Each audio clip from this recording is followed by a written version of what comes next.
Hey thinkers, welcome to the Quiet System. You know the saying, right? Maybe you heard it from your parents, or a teacher, or even your boss. A clean desk is a sign of a clean mind. It's like the ultimate symbol of being productive and having your life together. But what if that's just not the whole story? Let's get into it, because today we're going to explore this really fascinating paradox that might completely change how you see that pile of papers on your desk for good. Okay, so I want you to picture your own workspace right now. Come on, be honest. Is it perfectly tidy, or is it more of a, let's call it a landscape of creative chaos? If you're in that second group, I bet you felt a little guilty about it at some point. Well, this whole explainer is really built around one big, kind of provocative question. What if that mess is actually a sign of a brilliant, super focused mind at work? I mean, for as long as we can remember, we've been taught that being neat and tidy is this huge virtue, right?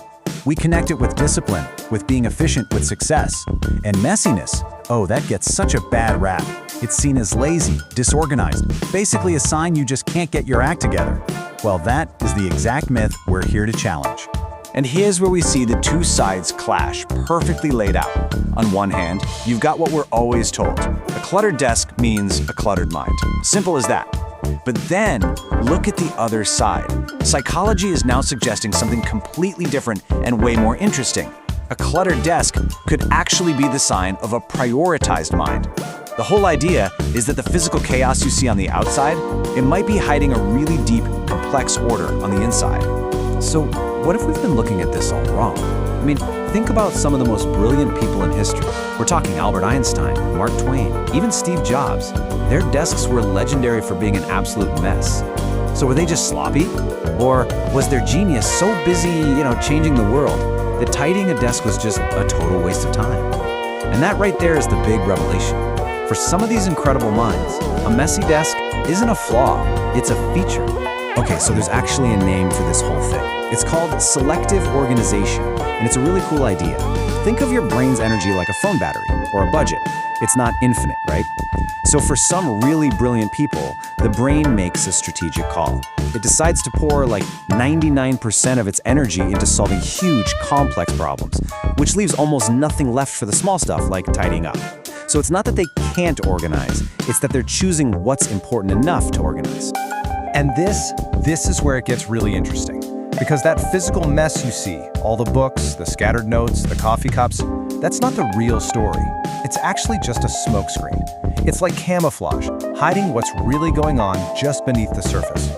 Because behind that smokescreen, you often find a mind that is perfectly, sometimes even obsessively structured. Seriously, while their physical desk might look like a disaster zone, their computer, it could be a masterpiece of organization.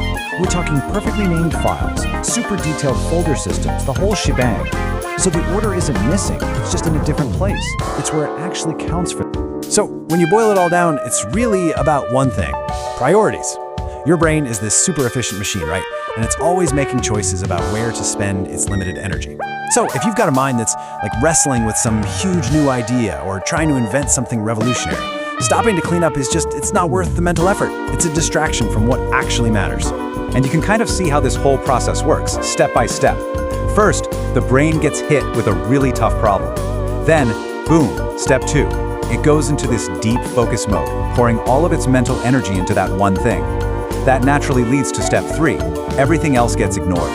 All that low priority stuff, like organizing the physical space, just gets pushed aside. And the result? Step 4, the breakthrough. That amazing, brilliant idea pops up, right in the middle of all that creative chaos. Okay, so let's wrap this up. What are the big things to take away from all this? Well, first, and this is the most important one, messiness isn't always about being lazy. It can actually be a sign of that really cool trait, selective organization. Second, don't forget that the real order might be hidden where you can't see it, like in their digital files or just in their head. And finally, it really just comes down to this. A super busy, brilliant mind is probably going to prioritize the next big idea over a tidy desk. And that's okay. So, let's end with this. The next time you see a messy desk, maybe it's yours, maybe it's a coworker's, just pause for a second. Don't immediately jump to conclusions. Instead of just seeing chaos, you might actually be looking at the aftermath of a genius at work. So the question isn't, why is it so messy anymore? The real question is, where is the hidden order? So take a look around. What does your workspace really say about you?